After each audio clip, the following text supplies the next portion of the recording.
Welcome to another episode of Comedy Wham Presents, and welcome to the final episode of our 2021 summer vacation series.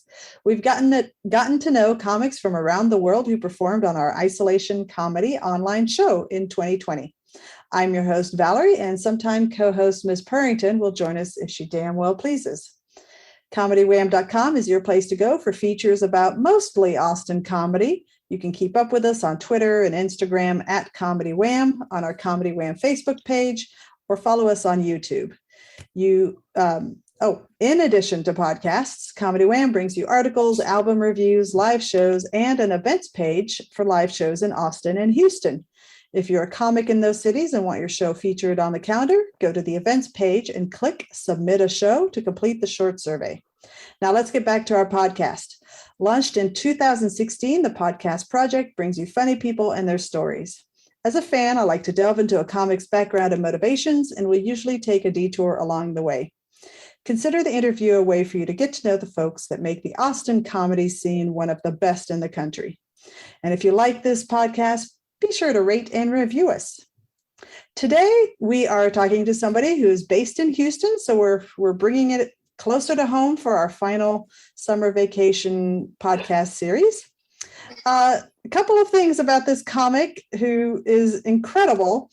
He's got a hilariously cringy YouTube video, Comedian Shuts Down the Reopening of Texas During COVID-19, which is a good investment of 7 minutes of time. He is the Events, Operations, and Marketing Director, aka The Guy, at The Secret Group based in Houston. And he is one of our favorite comics from the 2020 isolation comedy shows. And now Comedy Wham presents our guest, Zahid Dewji. Hey, what's going on? I had to pause in the middle of that to see what cap you were wearing.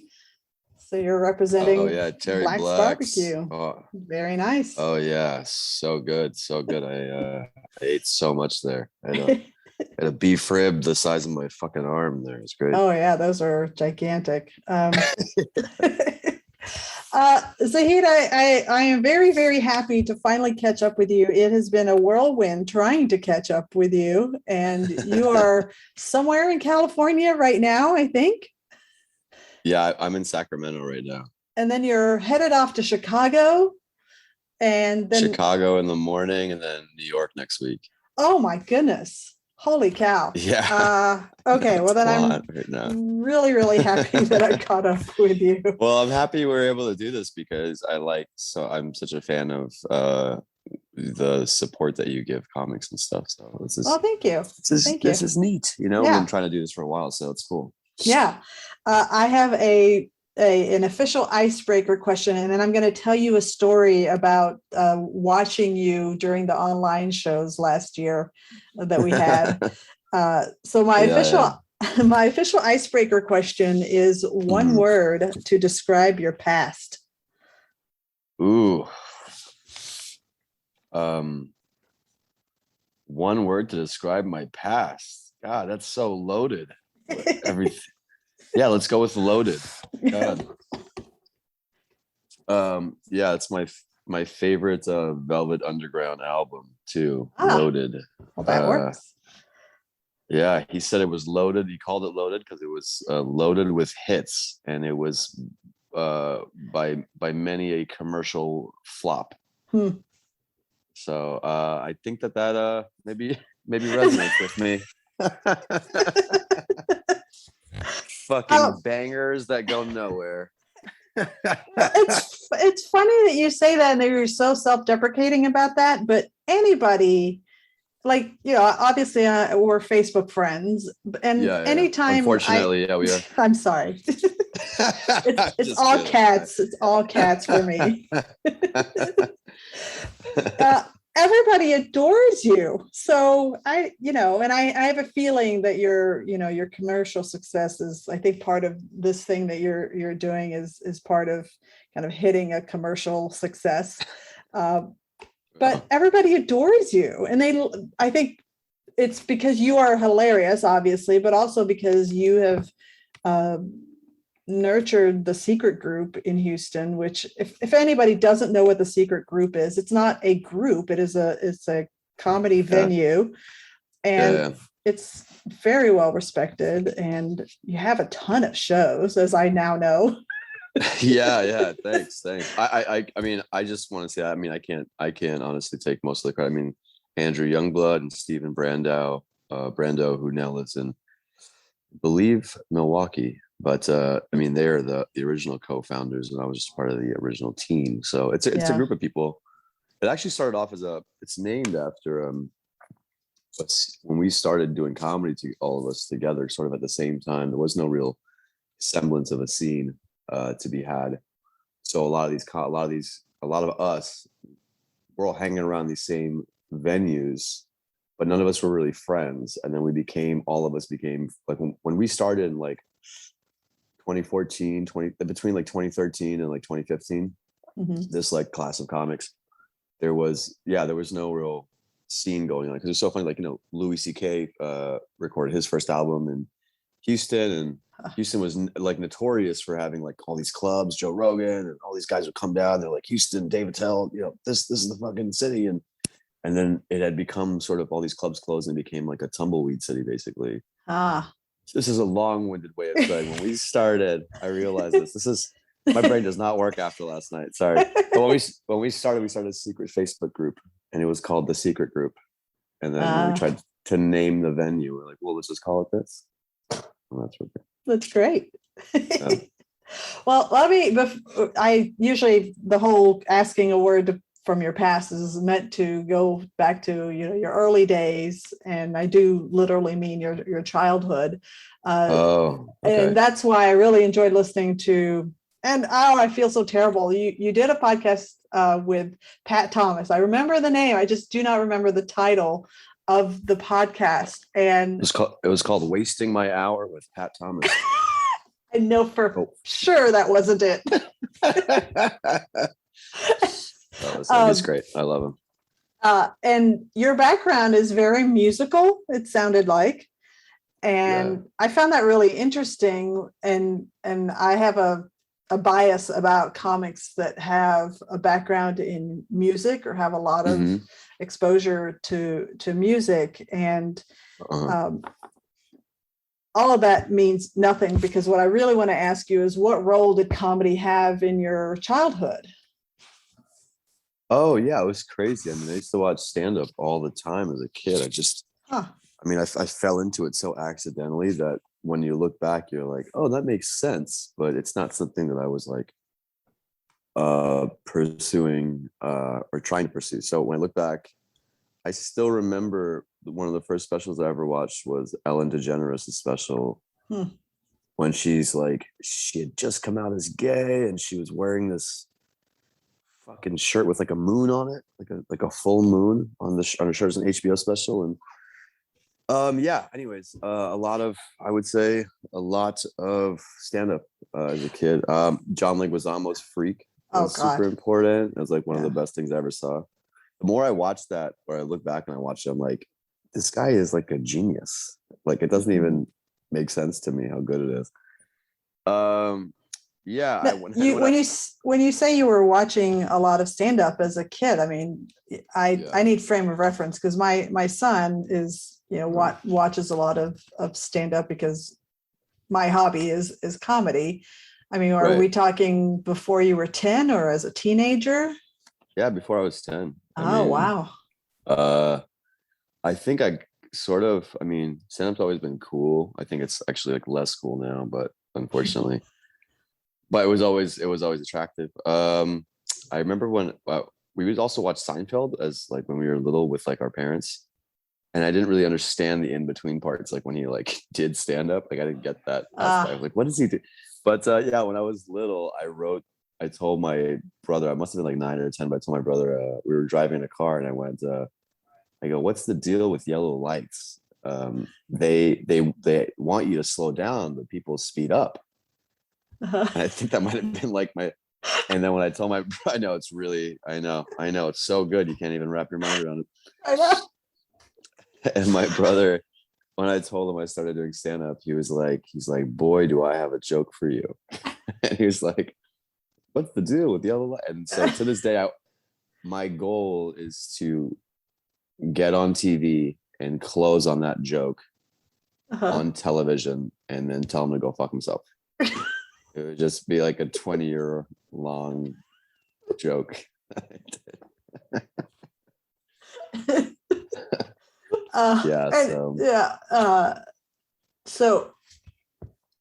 So what's the deal with the yellow?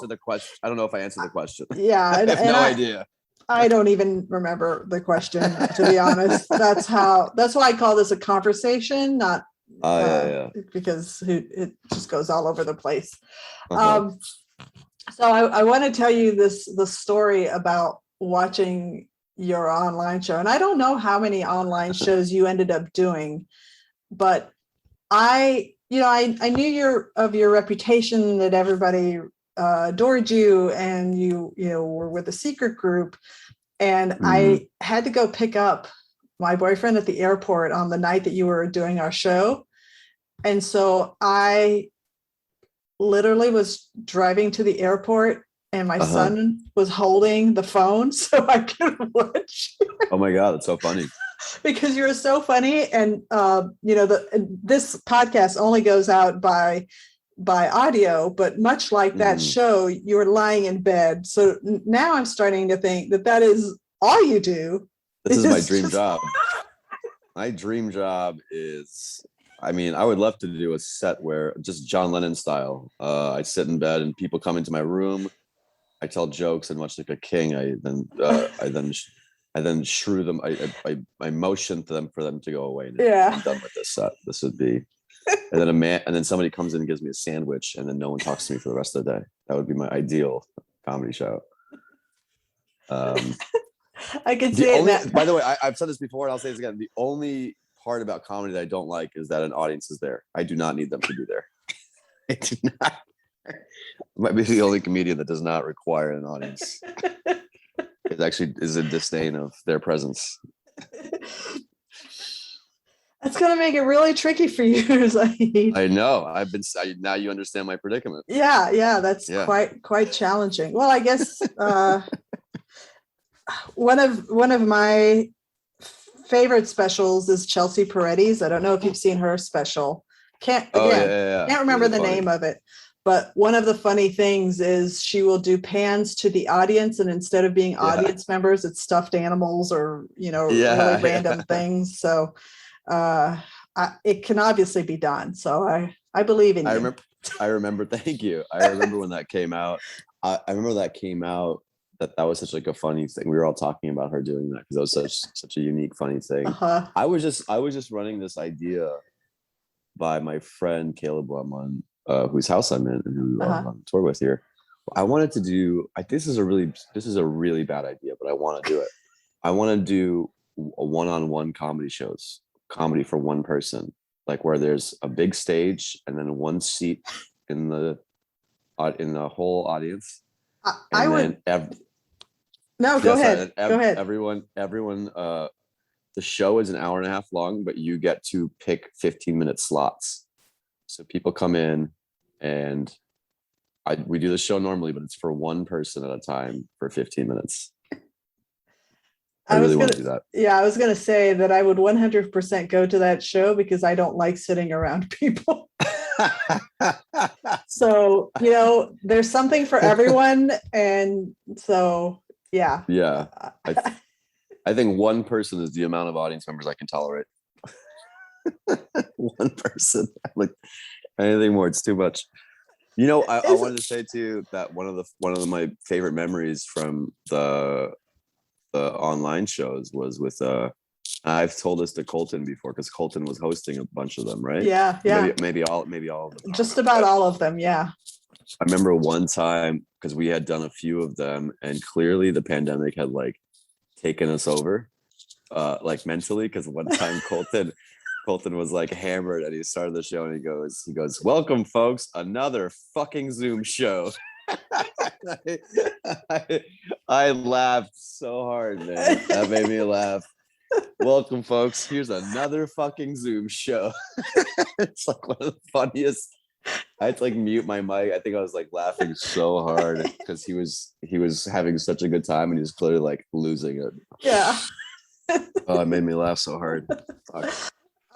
So where does this curmudgeonly style that you have, which does translate to your stage presence? Like I was watching a few of your clips, and where you were actually standing up on a stage. There's no bed in sight, and like you have this. You're kind of mean. I know people say that. I don't think so. I think it's a joke to me that like being mean is like it's fake, so it's funny. It's funny to me. It's almost fun to be mean because it's not real. Yeah. You know. But I'm sorry. Continue. Anyway, continue. So where does that curmudgeonly style come from? And when you started, is that how you were? Like, what's been your evolution? Oh, sorry, I said that. What's been your process?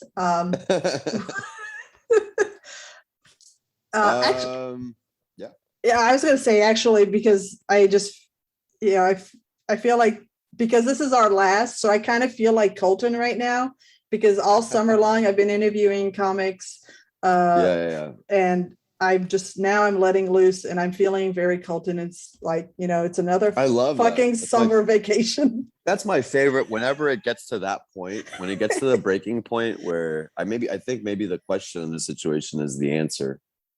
But when it gets to the breaking point, I think that is it. Like when you're just like, I don't give a fuck. Yeah. Like I'm tired. And when you get, there's something funny about that, but there's something also maybe real about that. Mm-hmm.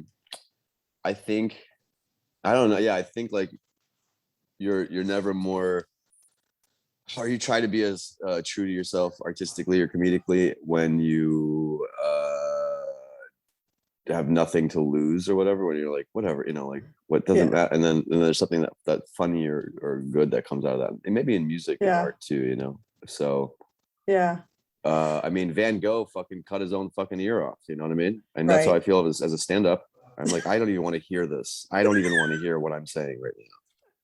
Does that mean I'm a real artist? I think so. So you had said earlier that you didn't pursue comedy. You were, if I'm right, like you have a music education background. Mm-hmm. Mm-hmm. So music has been a big part of your life. So what was it that made you pursue comedy? I actually, funnily enough, met back in at the beginning of 20, literally we had just turned New Year's in 2014. I believe it was 78 degrees outside. It's like the longest winded back. Like, look, do you hear what I just said? I just went, I believe it's this is how I tell stories. Yeah, this is like, what is this fucking Charles Dickens died? Get to the goddamn point, idiot. Which is literally what my boyfriend tells me when I start to tell a story. Oh my God. My friend Caleb, while I'll start talking, he'll go, can you just get to the thing? Yeah. I met, it was really happenstance. I met a friend of a friend who at the time told me that he was doing open mics. And I say that it's funny because I just met him and he lives in San Francisco now. So I just met him after 2 years again. And every time I see him, I'm like, you're the reason I do comedy. But my brother was in town. We were at a bar, and then he said, my brother said he wanted to go see stand-up because he lives in New York. So I was like, I just met somebody. Let me give him a call. And then I called them. They happened to answer. And then it happened to be the same day that one of like 3 mics in the city was happening. And so he was like, come to this mic. And because there was not a lot of people doing comedy in the city at the time, which sounds crazy because every open mic you go to has 400 people on it and it never ends. And it's a fucking nightmare. And so at the time, there's only 11 comics on the list and the mic ended at 11:30. How insane is that? Wow. It ended early. It ended before the bar closed, which is not even thinkable anymore. And so then they did this thing called late night story time, where people from the audience would go up and tell a story. And I told a story for my brother about when we were little, we found out that we had the Playboy channel, and we woke up in the morning, 3 a.m, to go watch it together. And then, and then we weren't supposed to tell. And of course he told a week later. And then there was a whole story about that. And then I got a couple of laughs. So I left and I told my brother, I was like, I think I'm going to go do that again. And, 7-8 years later, I'm talking to you on the phone in bed in Sacramento. So life is life is pinnacle. Yeah. How did you, okay. So I know that you have a music education background. Did you perform music? On stage or before? Like before you started with comedy, what were you doing with music? I was writing a lot. A lot of music. I think I kind of like jokes. I think I was obsessed with and I still a lot of the times am obsessed with melody and structure, and I just couldn't figure out how you did that. And then it took me a long time. I think I've gotten better at it, but it's a constant, So I was learning theory and piano and a little guitar and trying to sort of figure out the Rubik's Cube of that music is. And I don't think you get there all the way, but you get a little bit closer, Yeah. So you were performing music. Not really. Yeah. It's one of the things I almost miss. I wish I did that more in my life, which is perform music rather than just sit back and obsessively toil over perfect melodies. Okay, so then the factor of you being on a stage performing music, that means you performing on stage as a comic was a new thing. Like you being on stage was a new thing. No, that's not. No, I got into school as an actor, so I was acting for a long time. I just I didn't like act, and I still don't really like actors. But I have more of a. I had a huge love for it. I ended up hating it, and now I have a good middle ground respect for it because I think it's fun and in school they put on shows and we get to watch shows and plays and all those things. I just don't like that whole world. I think even comedy, when it's circle jerky, we're so fantastic and look at us. I love that there's the Seinfeld thing where he says an award show and he goes, why are we at this? He goes, why do we give actors awards? They're not geniuses. He goes, oh, he's a genius. He goes, we tell them to wear these clothes. We give them the script. And we go, stand there and say these lines. He's a genius. You go, none of the work that actors do is done by actors. It's done by everyone around actors. That's true. But yeah, anyways, what I liked about stand-up is that you could write it yourself. Okay. And it's a one-man thing. It's not like a whole group thing. And you're not tapping into some deep-seated emotion or whatever. You're like, here's a funny thought, and go out there and tell it. Yeah. It's pretty simple. One of the things that I always find striking about comics who have a musical background, and I can think of, so we all know and love Avery Moore, who has a very strong musical background as a performer. Yeah, she's the best. I love her. She's so good that in normal situations I would make a joke about how much I hate that person, as a funny thing. But I love her so much that she transcends that joke. She transcends me having to, fuck with it at the beginning. Yeah. And then just a handful of other comics with that musical background, they understand pacing kind of innately. Yeah. And I know this is going to come off really weird, but that I specifically referenced that YouTube video that you made because despite it being incredibly monotone, your delivery is very if I were to look at the audio levels, it would be there would be no spikes. It would just be all very level. But I thought at first I'm like, what the hell? There's no variety here. But then as I'm watching it, and of course, obviously tied to what's happening on the video itself, I'm like, oh, this is actually kind of rooted in music. There's just a purpose to it. Being monotone. I know I'm garbling what I'm trying to convey, but I'm like, I actually legitimately thought to myself, this has a music pacing and element to it. Cool. Yeah. I did it with a music producer actually. So it's funny that you meant that. Oh, wow. that you took that away. Yeah, my buddy Ed Gardner is an amazing music producer. He lives in New Orleans now. Yeah.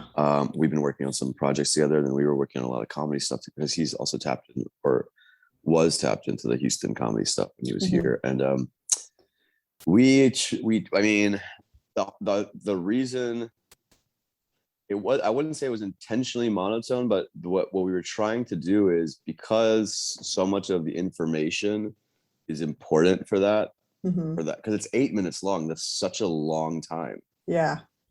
To talk about any one thing now, it feels.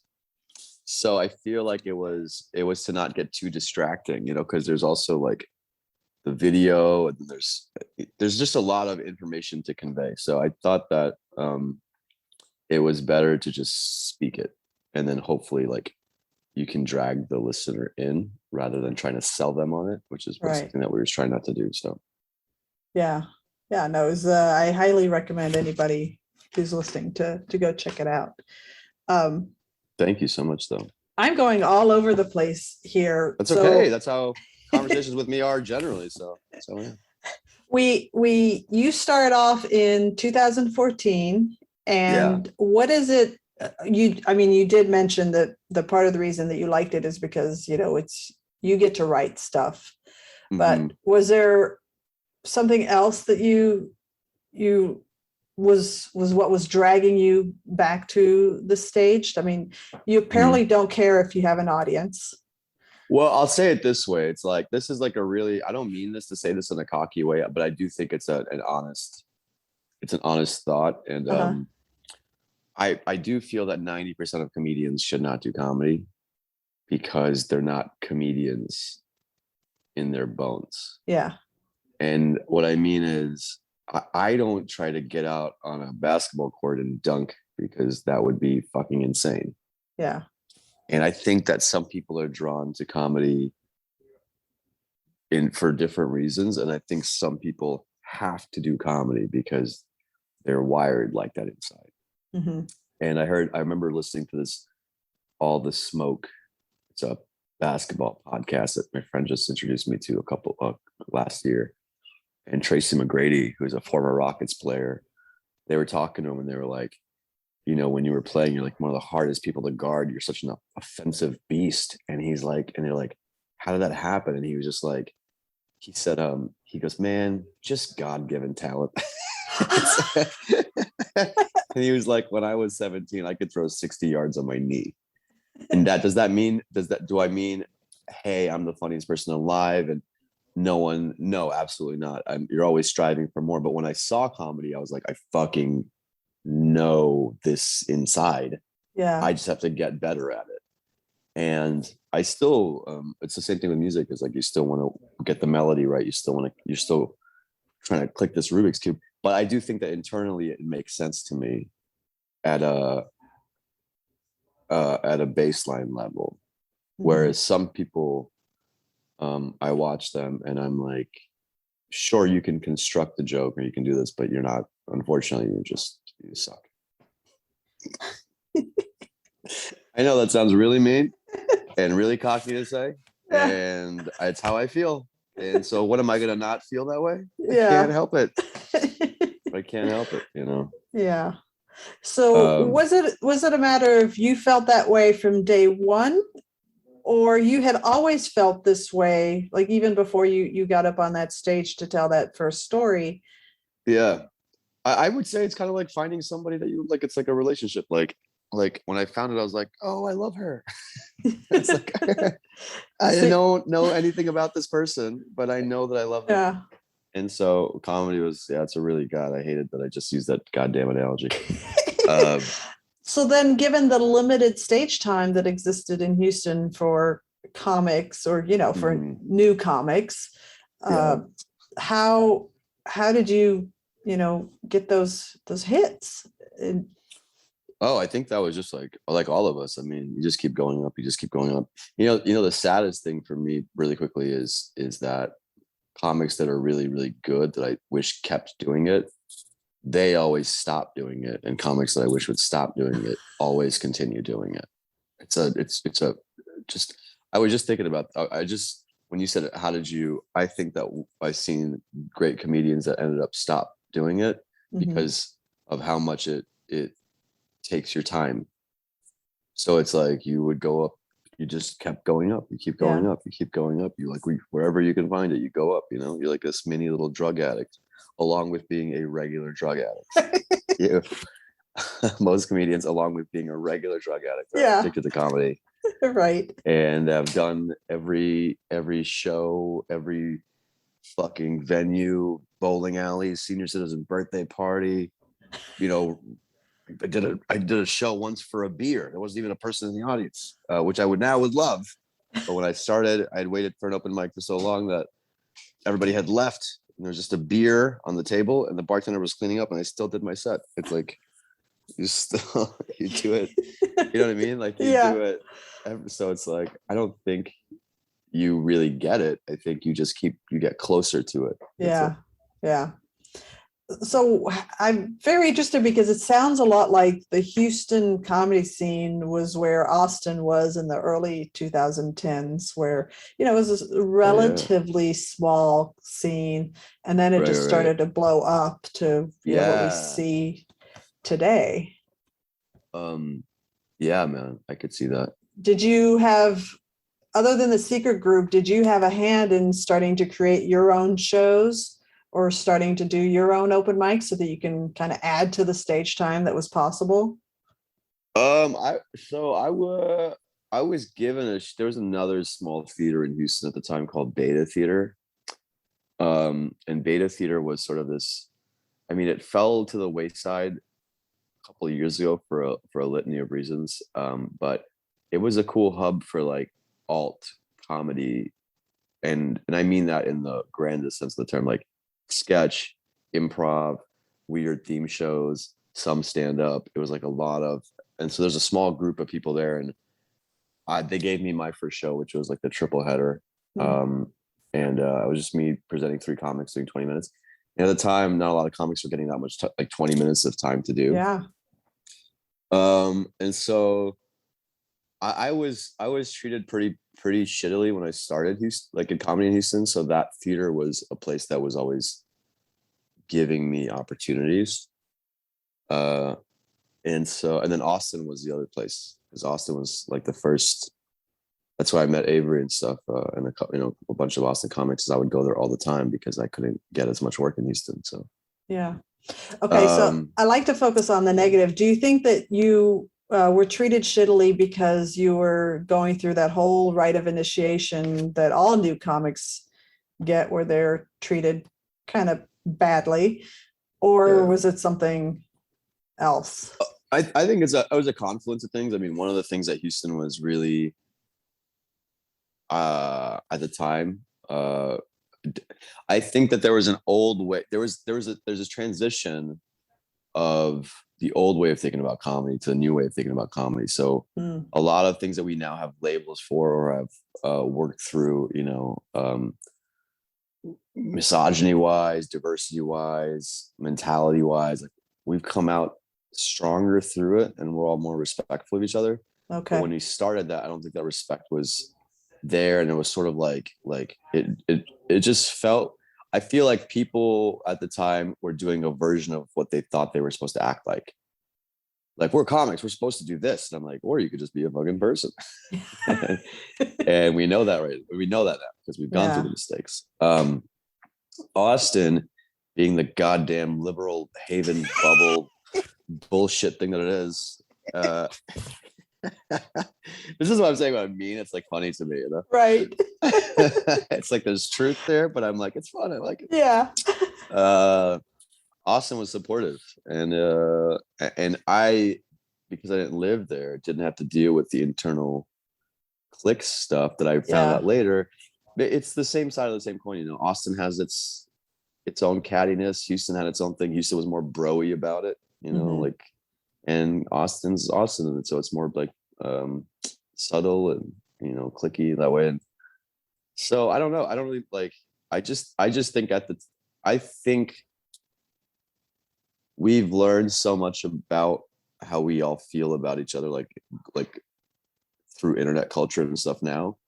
That I think I think that things are more transparent than they've ever been. That's why when new comics complain, I'm like, shut the fuck up. What are you it's the easiest it's ever been. What are you even doing? Like, if you think this is bad, like, I hate being that guy. Really, when I was your age, that's how I feel. I'm like, dude, they used to throw bricks at me. Just something like that, Oh man. But that's how it felt, And I'm like, this is easy. Like, what are you complaining about? Yeah. So how often did you find yourself heading to Houston, Austin? I mean, the liberal hippie city. I was going there every 6 to 8 weeks. Actually, I was going there quite a lot. Yeah, and then it was so funny because I would go there, and I remember people would make comments like, "You're going to fucking Austin," because Austin and Houston were not great friends back then. Yeah. When the Secret Group came, that changed, and I will say that in that, because of the relationship I had made with Austin Comics at the time, I knew more of them from having gone there before the club started. So when the club started, I was able to bridge that gap more, or try to bring more people in. And now, like, even Dallas, Houston, San Antonio, like, all those comics know each other. But when we started in 2014, I didn't know a single fucking San Antonio comic. I didn't know anybody. You know what I mean? Like, that wasn't even a thing that was happening.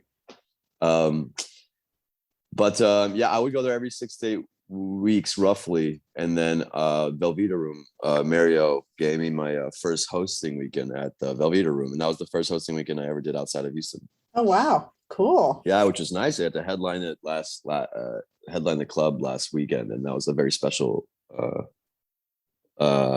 special thing. Because I remember that that was a club that I was like, I would go to all the time and be so intimidated by. And so even seeing your, like, more so than seeing your name on a marquee at the Improv, it was, I liked seeing my name in chalk on a sign on the ground. That was more, that was some guy, just Mike writing it on a chalkboard was more important to me than some guy putting it in big letters on top of the Improv. It's such a great room too. Oh yeah, man. When I first started my first hosting weekend there, Mario looked at me and he goes, so when I nod my head, you just go up, and I go, yeah, totally. I'm not freaking out or anything. And then he nods his head, and I go up and I do my set, and I get off stage, and he goes, what the fuck, man? What the fuck was that? And I go, what? He goes, I said, you nod your head. I went up, and he goes, yeah, no, I was going to do the goddamn music and the introduction for the show. Meaning, nod my head, we're getting started. Not nod my head, go up there. And I go, oh, and he goes, I thought you'd done this before. And I go, no. and to Mario's credit, he would always pull me aside, and he goes, I'm not going to fire you. I just want to start the conversation by saying, you're still going to work the weekend. Yeah. Goes, but just do this, and then watch this. And then he would give me all these tips. And I would talk to Avery, and Avery was like, Mario doesn't do that with anybody.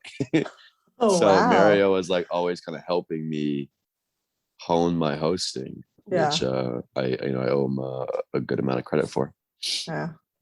So you then evolved into being part of the crew that starts the Secret Group, not the Facebook group, but the Secret Group, the venue. Yes.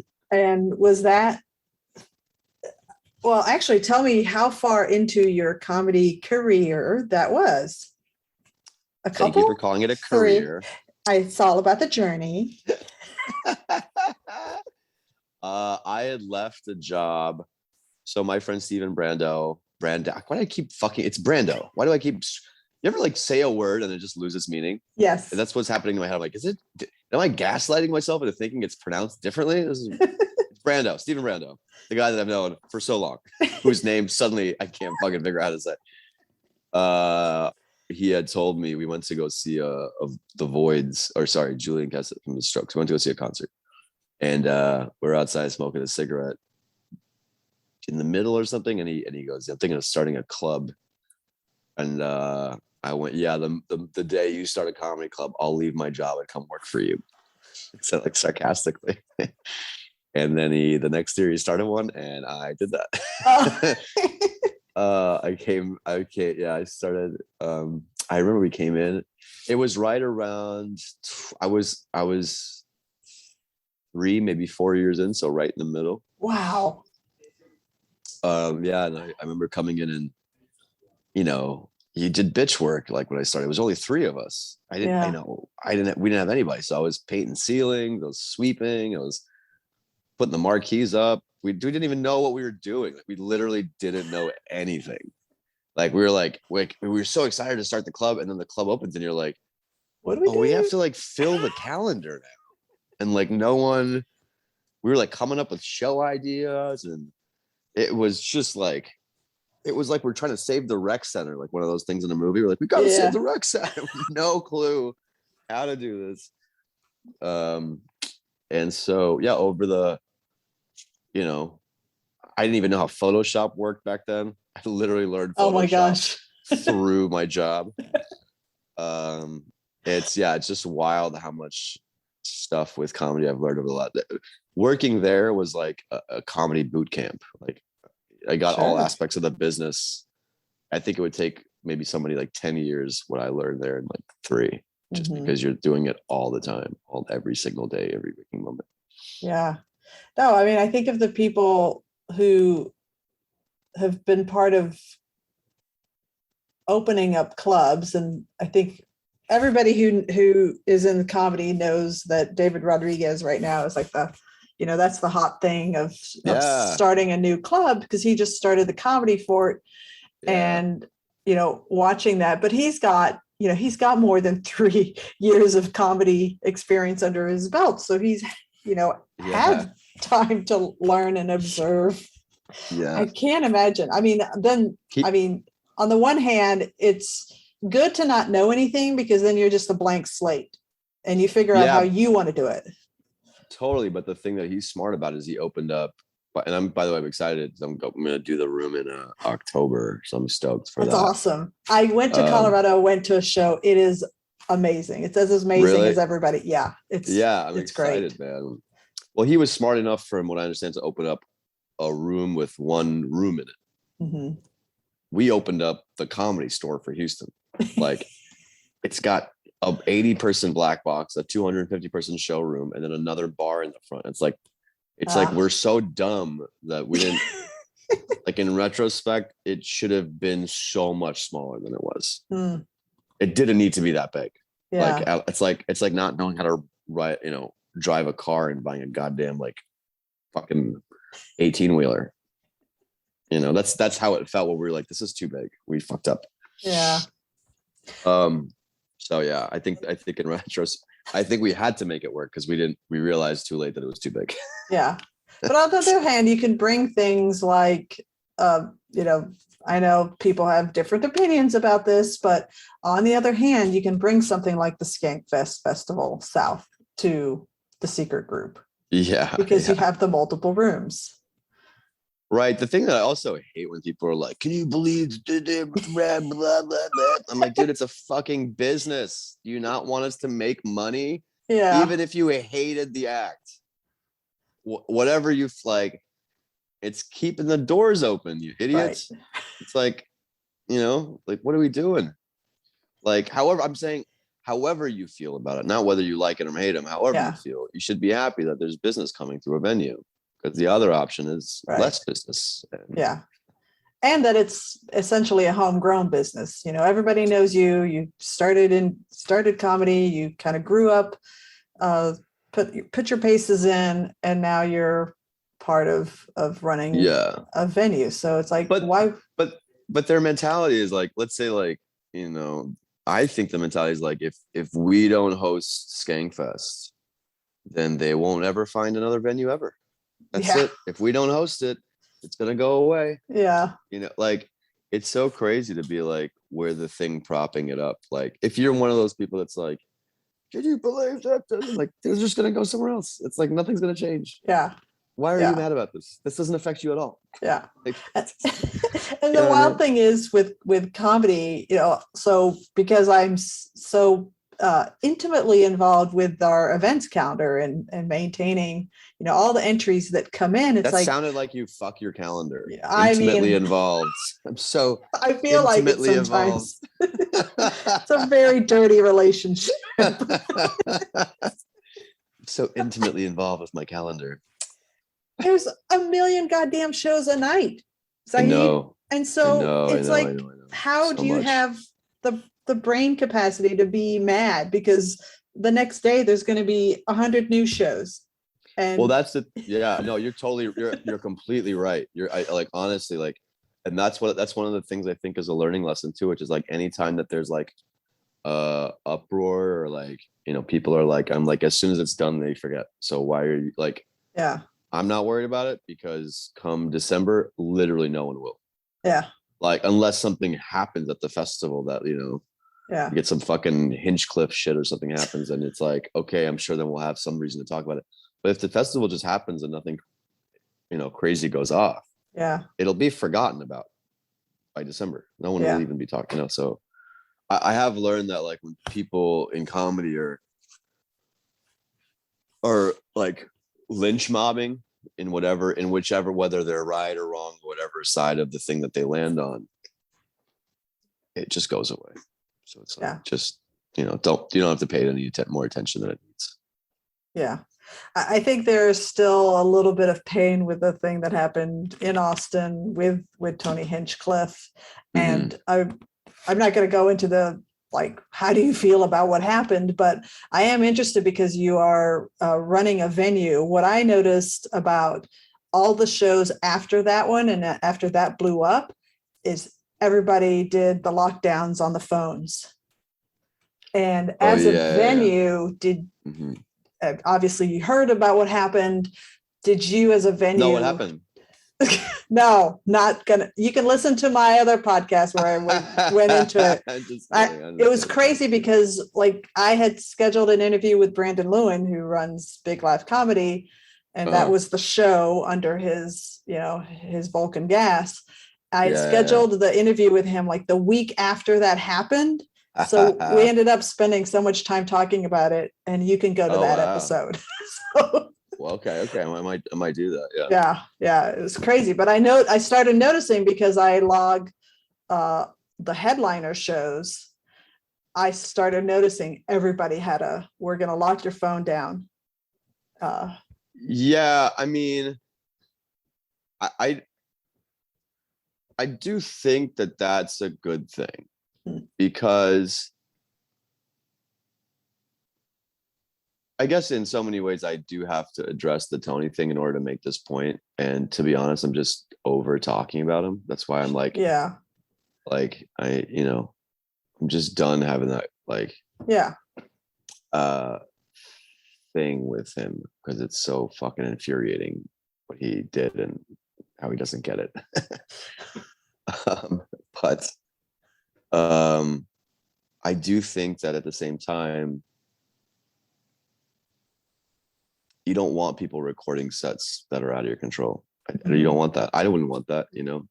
I also wouldn't fucking say what he said, but I don't want anything that I said being recorded if it's not under my control. So in that regards, it's good to not, because, and I have people at my fucking Tuesday show that take out their phones. I'm like, please put that away. Like, don't put that on your story. Just be here in the moment. You don't have to walk away with evidence of whatever the show is. Yeah. So I'll give you a little pointer, actually, because if you're going to be performing at the Comedy Fort, the show that I watched was Dave Waite. And cool. It was such a treat because I saw Dylan Sullivan walk in. He was featuring, and Lizzie Wolfson also featuring, and they were both, you know, Lizzie was on our online show, and then Dylan I had just booked for my showcase. And the little pointer that I'll give you, because this happened to Dave when he went up, he got mad that people were on their phones. And the reason that they were on their phones is you can scan a QR code to order your drinks. So they don't have really a whole big wait staff to just, you know, hey, do you need a drink? So just, you know, that's my little pointer. Just remember, people are going to be on their phones because they're ordering drinks, which you want that to happen. But, you know, I'm going to yell at them. I'm going to yell at them either way, regardless of what they do. That's exactly what Dave did. They're going to hear it from me. I like doing comedy as an angry parent. Maybe that's why I connect. Maybe that's why I really like your comedy, because I am an angry parent. Funny. It's like this, you're mean, but then you're really not that mean. So maybe that's why. I think my body also adds to it, because it's like, it's like, it's a shitty body, so no one takes it serious. Like if I was like a buff big guy, I think it would be like too much. Yeah. When you see like a scrawny sort of skeleton man yell at you, you're like, I can't take this seriously. It's like, I told somebody recently at dinner this week that my body looks like when you take the feathers off of a bird, and that got too much of a laugh. They were like my friend enjoyed it too much. I was like, it's actually hurtful. This is not hurtful. I'm sorry. Yeah. Okay. I'm sorry. Hold it in, Valerie. I'm sorry.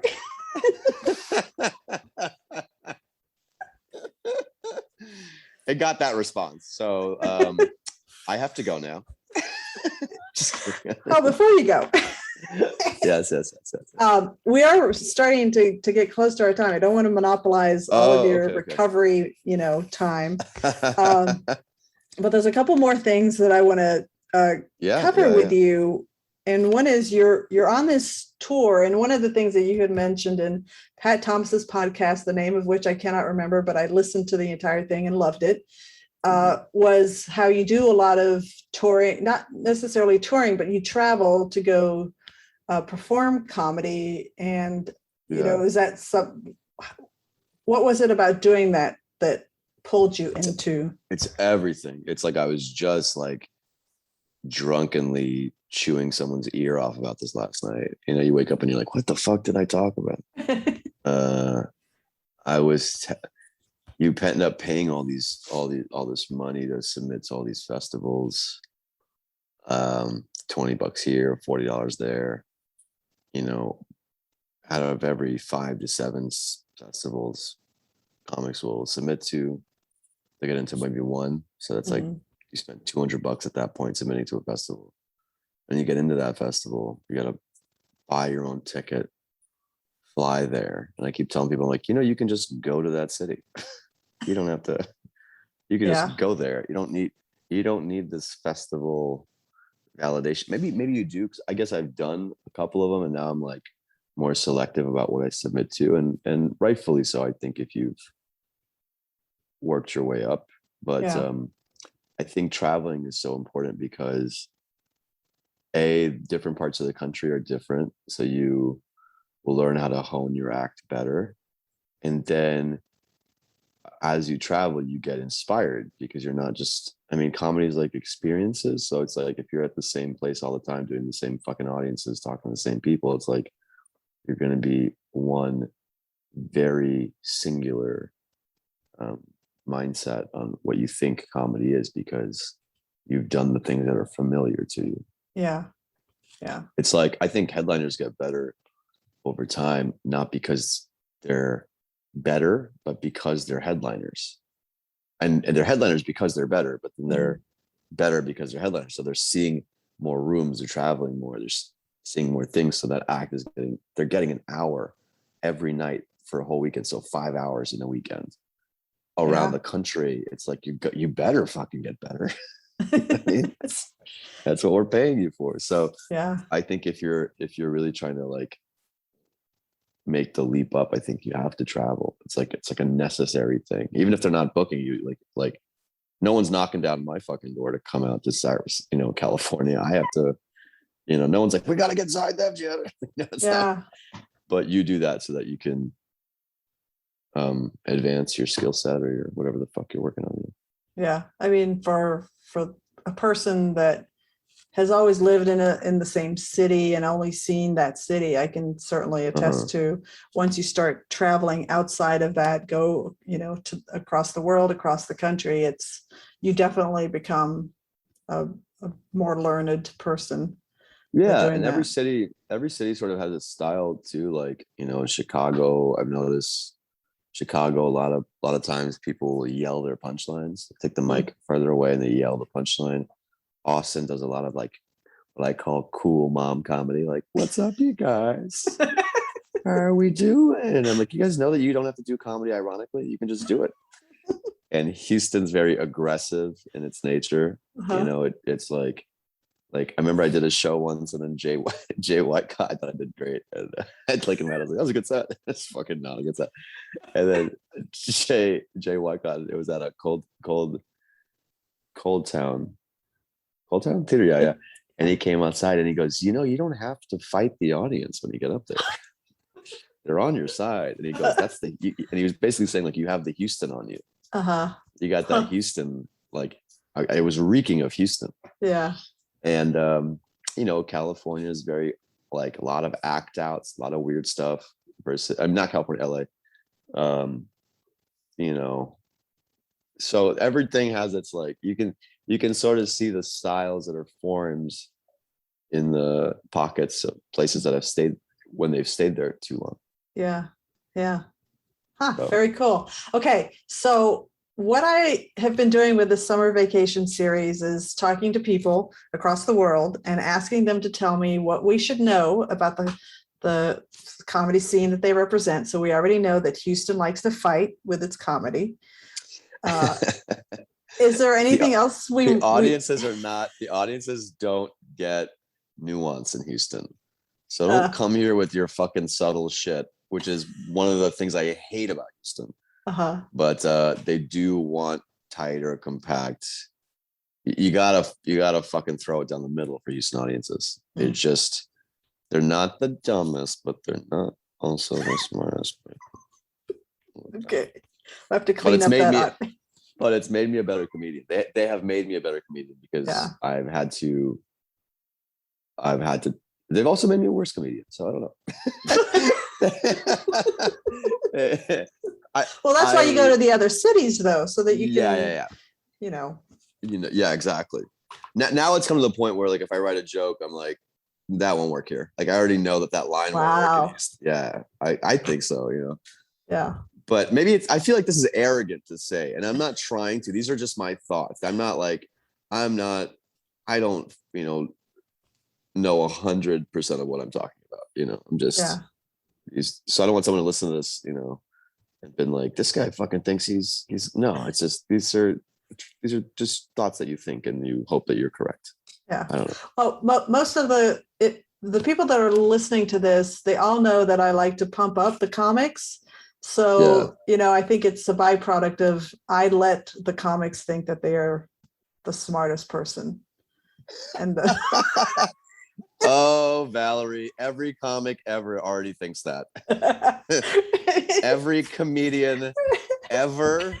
Think about the fact that they're like, I should talk into a microphone every night. People need to hear this.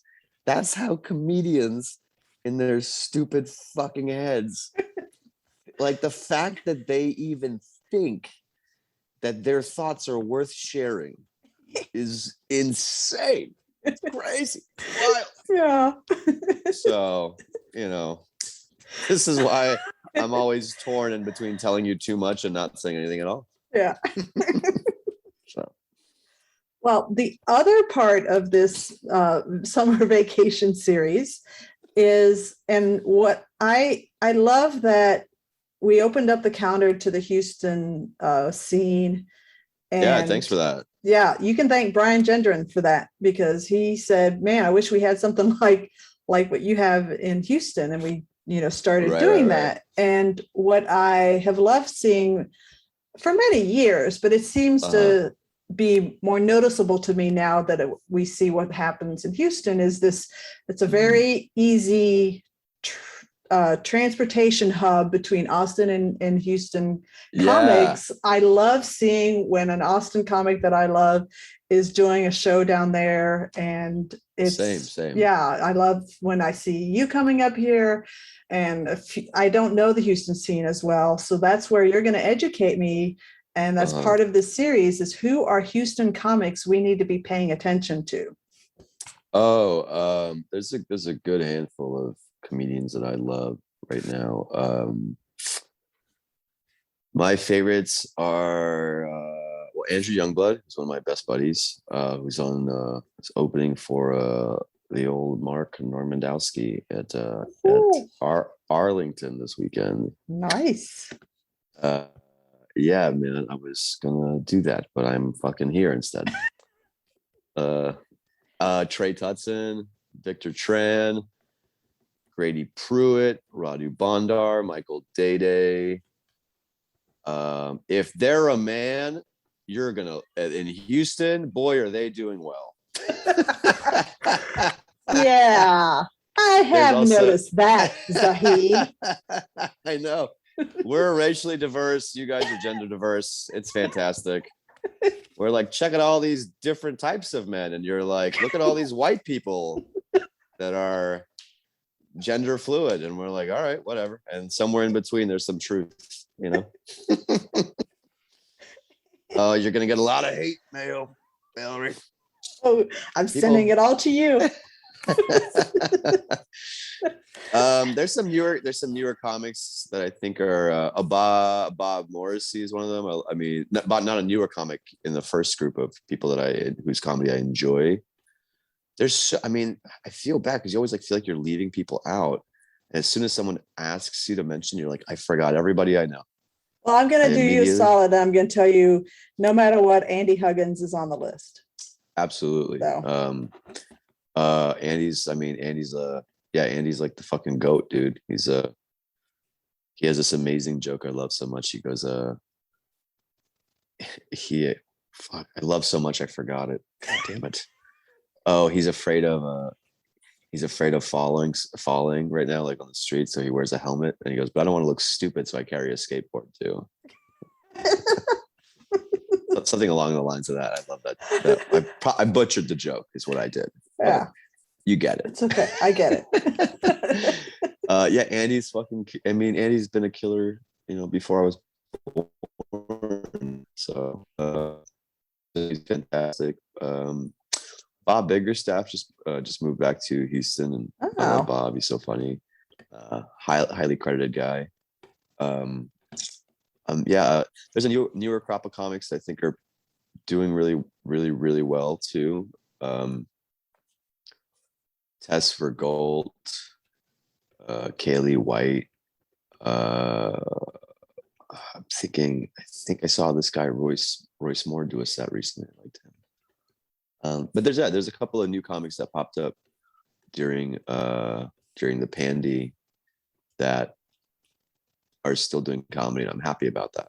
Yeah. And there's also comics that popped up during the pandemic that are still doing comedy that I'm very mad about too. It's fine. Comedy will destroy them in 2 years. So it'll all work itself out. I'm a really mean person. I'm realizing that. You really are. I am really a jerk. I am a fucking jerk is what I'm realizing during your podcast. Why did I sign up to this? I don't need the self-reflection. I do comedy to get away from myself. I get closer. Well, thank you for giving me the episode title. You're making me look at myself. What the fuck, Valerie? I'm sorry. But I don't charge you, so it's better than therapy. So there you go, right there. You take Cigna? Does this podcast take Cigna? Venmo. I take Venmo. It's at Comedy Wham Venmo. By the way, anybody listening, donate to our Venmo. Damn it. We're really going off the rails. I've never asked for donations in the middle of an episode. So I'm looking at myself. I'm looking at myself that I'm a dickhead, and you're getting Venmo. So figuring it out. Making it work. Is there anything we haven't talked about that you want to cover before we close out? What's your favorite food, Valerie? What do you like to eat? Oh gosh. This is not my interview, how my interview goes. You asked me this way. I know. What is my favorite food? Last meal. God. You're convicted of lots of felonies, and you're about to put you out, and for some reason they give you a last meal because they feel bad about their system. Okay. And you get one item you can order. What are you going with? Just one item. Okay. Yeah, you can't make a fucking literally don't make a meal of it. You can make pad thai. One course. Pad thai. Yeah. Oh my god, look at that. Man, The whitest of the Thai foods. If this was Family Feud, I would not have guessed. That would not have been up there. That's Really? amazing. That's a great one. Pad Thai is great. Yeah, I forgot about it. God, Pad Thai existed. So you just said it. Oh, Unbelievable. Wow. Go get some. There's Good stuff. incredible Thai food in Chicago. I spent 10 years there, and that's where I fell in love Really? with Thai food. Yeah. You gotta message me. Yeah. You gotta message me some Rex because Yeah. I'm there tomorrow. So hit me with some hot Rex. Yeah, but you know everybody's going to want to take you to pizza. So. Oh, I know. God. Yeah, I love it when pizza is in cake form. That's my favorite. It's so gross. It's so gross. Gino's East. That's where you go. I don't care what Gino's anybody East. says. That's my ride or die. Gino's East. Some of the best pad thai in the country. Gino's East. Yes. All right, we're gonna wrap up. I'm gonna ask you one closing question. Sure. One word to describe your future. Ooh, I'm gonna stick with loaded. I'm gonna go loaded. Still loaded. Loaded with bullshit. Maybe loaded with, possibilities, future things, like good things. Did I say the fucking phrase good things? God damn. Future good things. I'm a comedian. I use words every night, and the best I could come up with was the phrase future good things. Fucking caveman shit. Let's stick with loaded. I think that hopefully it's loaded with something. Maybe a gun. All right, that was too much. The mean thing. It's coming. No, you're good. I think loaded like a potato with all the favorite things. There you go. It can go any which way, So many ways to take it. Exactly. All right. Well, that is a wrap on Comedy Wham Presents Zahid Dewji. Tell us where we can find you on social media and anything else you want to promote. Just my full name. No one has my stupid full name. So you can find me at my whole name on everything. I was going to say something mean as well, but why didn't I'm going to do it. I'm going to do it. I was going to say, and we won't put your name on any of the episodes, so people are going to have to figure out how to spell it. Perfect. I could not be happier. Honestly, it's the best. Make it more difficult. That's what I say. We hope you've enjoyed learning about how Zahid got to be the comedic genius that you heard today.